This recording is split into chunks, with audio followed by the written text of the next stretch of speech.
Amen.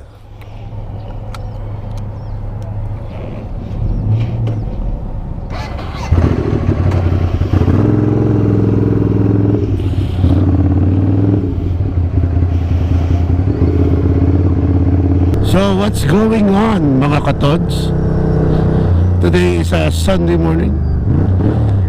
Nakita nyo naman siguro yung intro. Galing tayo ng simbahan ng Ibaan. Nagdasal tayo ng konti. Di totoo yan. Pangalawang araw ng Hunyo ngayong araw. At ngayon po ang leg 2 ng PSBK race. At tayo ay pupunta ng Batangas Racing Circuit para sumuport. At syempre manood na din. So supportan natin si BK Parts, sina Sir Ayan at Sir Boy. At syempre sa Ducati. So syempre dala natin si Duke. Meet natin si Dominic, yung kasama natin na naka-scrambler sa Ducati Owners of Batangas. Maganda ang karsada ngayon maluwag. I have a topic actually in my mind, mga katods. Malayo to sa motor pero kahit hindi na Pebrero, pag-usapan natin pag-ibig. What? Madalas kasing naramdaman ng tao yung, alam mo yun, gusto nang nagtatalo ba yung yung puso at ang isipan. Gunggong! Yan. Madalas magkasalungat yan Isipan kasi kita na ng siguro yung babae. I'm speaking on behalf of men. I'm speaking behalf of men. Wala na babae.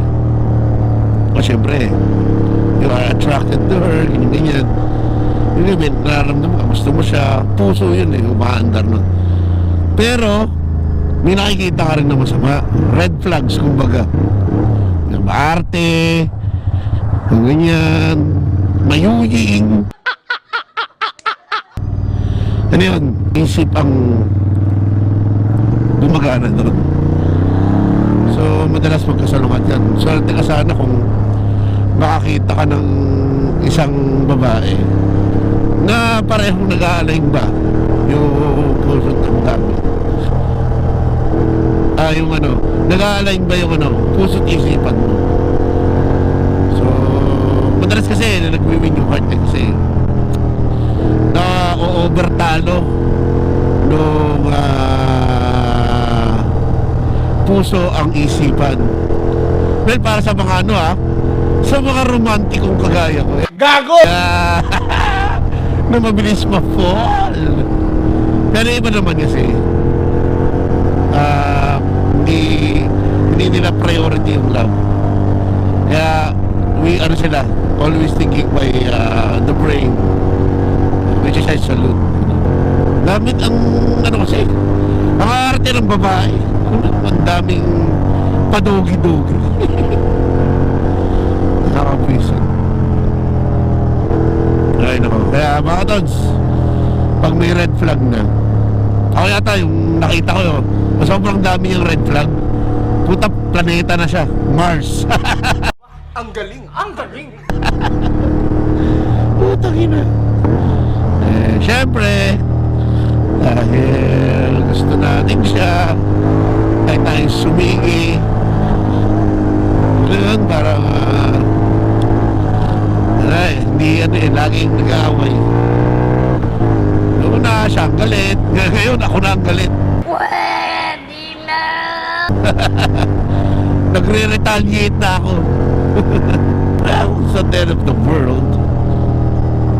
Sir lost, not mine. Damn! Ang tao lang. Ay nako, siya naman ang nawalan. It's not me. I'm not gonna lie. Meron naman tayo mga options. Sana all. Kasi dito napakilig kaya wala tayong nagawa. Ignore lahat ng nakikita ng brain. Pero hindi na. No! Oy, 7-Eleven, bibili muna ako. Bibili muna ako ng pampakalma. Okay, ano ba tayo? Bibili mo tayo ng pampakalma, mga katods. Habas, baka nanonood ka ng motovlog. Thank you. Sige. Speaker, angal ko. So, nakabili na tayo ng pampakalma. So, yun nga mga katods, be careful. Especially, madalas kasi yung ano, napapansin ko, pag gusto mo yung babae, madalas hindi yan ang para sa'yo. Madalas yun. Huwag nating ignore ang red flag. Huwag nating ignore ang ating isipan. Dahil yung isipan na yan ang poproteksyon sa'yo. Yan yung lintik na heart na yan. Yan ang sasakit sa'yo. Sana naman madrama mga katods. Oh well, what the hell. Crossing ng Rosario, saan laging traffic. Pero dahil 6:45 pa lang, walang traffic. The best. Talagang talagang mga katods eh. She really pissed me off. Pucha. I even retaliated with some hurtful words. Pero totoo mga katods, hindi naman ako galit sa kanya eh. I'm more mad at myself. Bakit ko hinahayaang maulit ang mga ganitong pangyayari? Tayo ay nakakalas na. Masyado tayong nagpapaano sa mga patibong. Masyado tayong marupok. Sabi, napakalakas ko namang tao eh. G-boxing. Pagdating lang sa pagigil, nakakarumi, nakakarimarem. Lesson learned. Kaya tayo nagsimba kasi inaas natin ang guidance ni Lord. Suma na rin kasi ito kasi nakakasakit na ako eh. Malakas ang aking temper. Hindi ko na siya makontrol. So yun nga, yung mga red flag na hindi kami drive. Wala na lang siguro. Tanggapin nyo, huwag nang ipilit. Letter B, you motherfucker.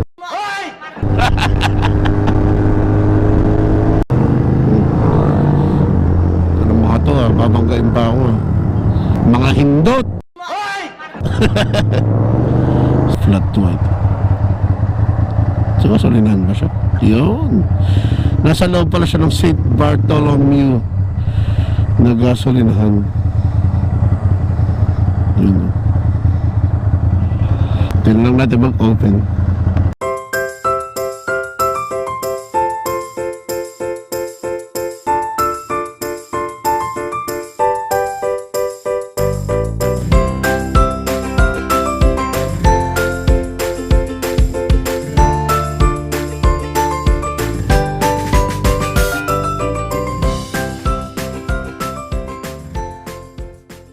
Madami palang magaganda dito sa Rosario.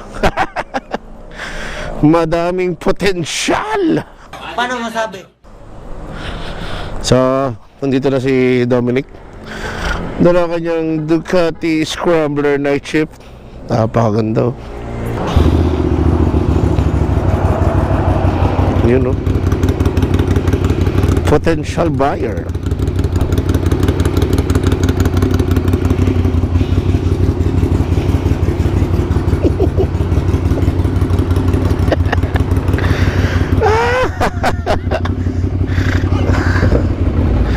Yun, no? Wala akong gas. Nagde-date po kami ni Dominic at dadalawa kami. So okay naman ang flat white. Very light lang ang almusal. Suabe. Approaching BRC, ano? Home of Philippine Motorsports.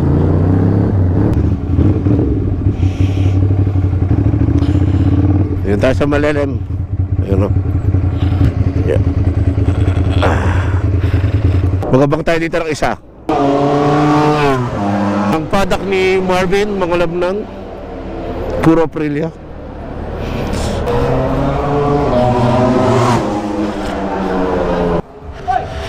Umpisa na ka? Good morning. Ano yan? Warm up.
So, tapos na yung pre-final.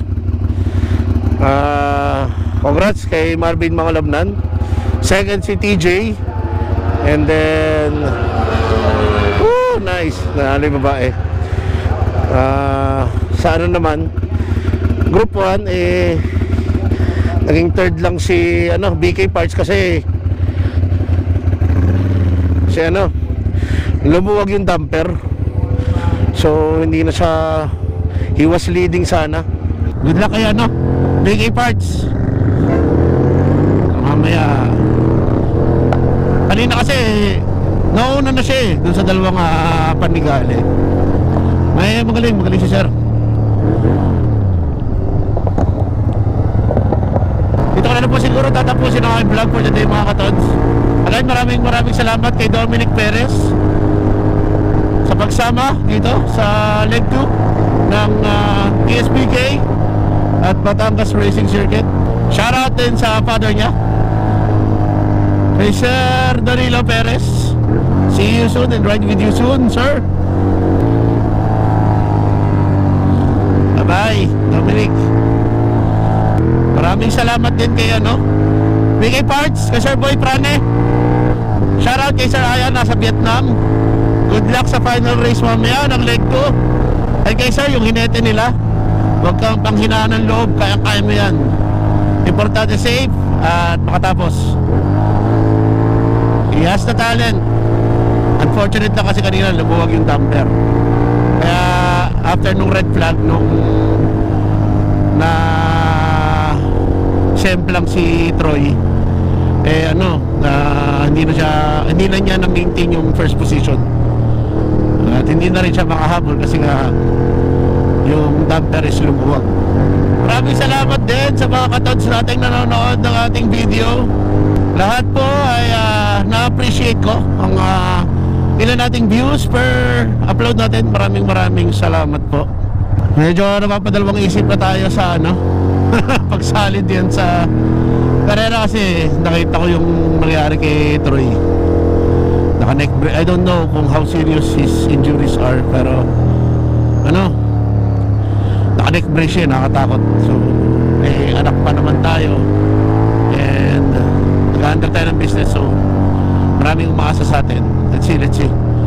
Pero pwede namang kasi mga katods, pag sumasali ako sa kanya, competitive ako eh. Kasi nadidisregard ko na yung pagiging safe natin. Kaya mag-isipan natin maigi. So tingnan natin dun sa Club 200 sa October 26. Mag-entry tayo kasama ng Scrambler of QC. Sila Sir John Urbina ay makasama natin. So let's see kung tayo ay tutuloy. Gamit natin to si Duke. Tayo ang pinaka-baby dun. 400cc lang tayo. So very fun. Maraming preparation sa kailangan. Pero let's see, it's a start. Iba kasi ang handling talaga ng naked sa sports bike tsaka sa pag babangking. Mas madaling bumangking dito kaysa sa sports bike. Medyo madami na ang sasakyan. Hindi ko. Pagas muna tayo dito sa Shell para dito ko na. O boss, baka nanonood ka ng vlog. Thank you. Sir, thank you, sir. Okay, salamat. Thank you.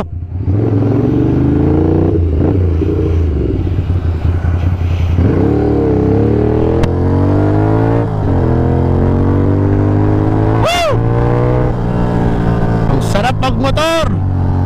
Ito ngayon mga katods, dito po ako niyang Batanggenyong VJ Lavige Moro. Ay, kuya, signing out. Babush. And iwas po tayo sa mga babaeng may red flag.